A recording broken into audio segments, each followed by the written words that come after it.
सत्साहेब सतगुरुदेव की जय। आज के सत्संग में आपको बताया जाएगा, एक से बचे हुए अन्न को खाकर श्रद्धालु पाप मुक्त हो जाते हैं।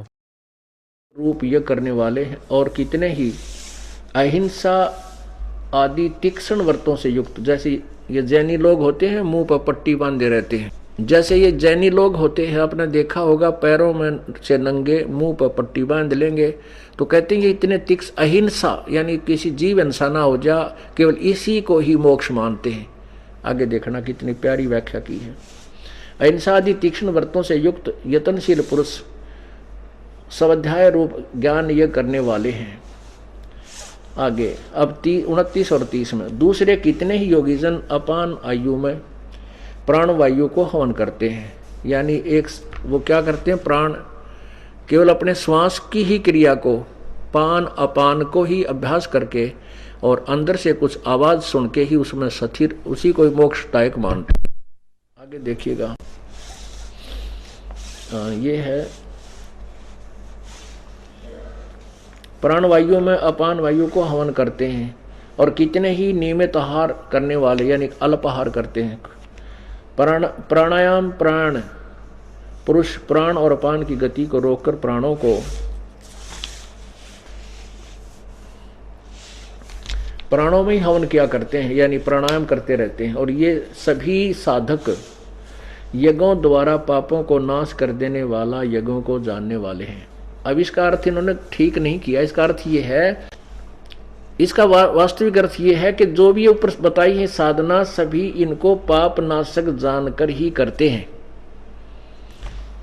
भावार्थ ये है, गीता ज्ञान दाता ये काल श्री कृष्ण जी के शरीर में प्रवेश करके गीता ज्ञान अर्जुन को सुना रहा है और अपने लोक में रहने वालों को ये ज्ञान सुना रहा है। ये कह रहा है कि कुछ ऐसी साधना करते हैं, कुछ ऐसे करते हैं, कुछ ऐसे करते हैं, और ये सभी ज्ञान को, सभी इन साधनाओं को पाप नाश करने वाली ही जानते हैं। ये जानते हैं कि यही हमारे पापों का नाश करेंगी जो साधना हम कर रहे हैं। अच्छा, अब आगे देखना 31 और 32 में क्या कहा है। ये अध्याय नंबर 4 का और श्लोक नंबर 31 सुनाएंगे आपको। हे कुरुक्ष अर्जुन श्रेष्ठ, 30 तक आपने पढ़ लिया, अब 31 है। कुरुश्रेष्ठ अर्जुन, यज्ञ से बचे हुए अमृत का अनुभव करने वाले सनातन ब्रह्म परमात्मा को प्राप्त होते हैं। सनातन ब्रह्म अविनाशी परमात्मा, ये सनातन ब्रह्म, इसको सनातन ब्रह्म कहो, इसको ब्रह्मण कहो। सनातन पर ब्रह्म यानी सनातन ब्रह्म यानी अविनाशी परमात्मा को प्राप्त होते हैं। और यज्ञ करने वाले पुरुषों के लिए तो यह मनुष्यलोक भी सुखदायक नहीं है और परलोक कैसे सुखदायक हो सकता है यज्ञ। अब क्या है, यज्ञ से बचे हुए अमृत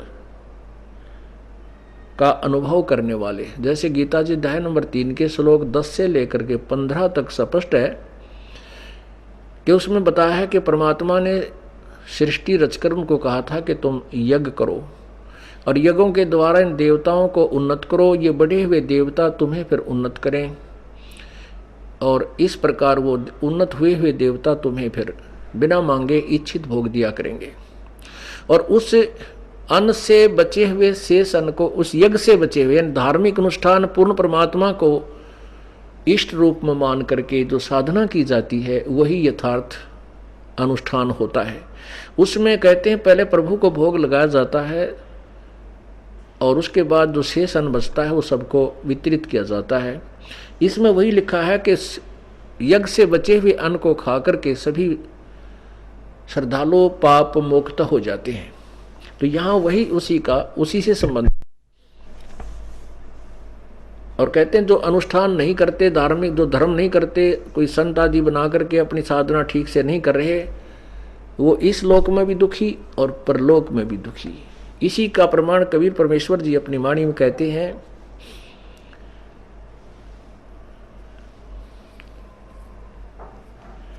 कि जीवित जग में जूती पड़े फिर जम तोड़े छाती।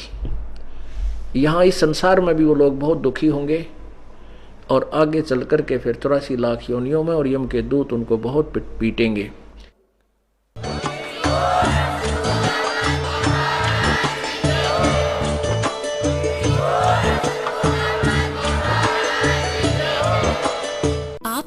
थे जगत गुरु तत्वदर्शी संत रामपाल जी महाराज जी के मंगल प्रवचन। अधिक जानकारी के लिए विजिट कीजिए हमारी वेबसाइट www.jagatgururampalji.org। संत रामपाल जी महाराज जी के शुभ आशीर्वाद से पूरे विश्व भर में 500 से भी ज्यादा नाम दीक्षा केंद्र हैं, जिन पर संत रामपाल जी महाराज जी द्वारा ऑनलाइन निशुल्क नाम दीक्षा दी जा रही है। अपने नजदीकी नाम दीक्षा केंद्र का पता करने के लिए संपर्क करें 8222880541।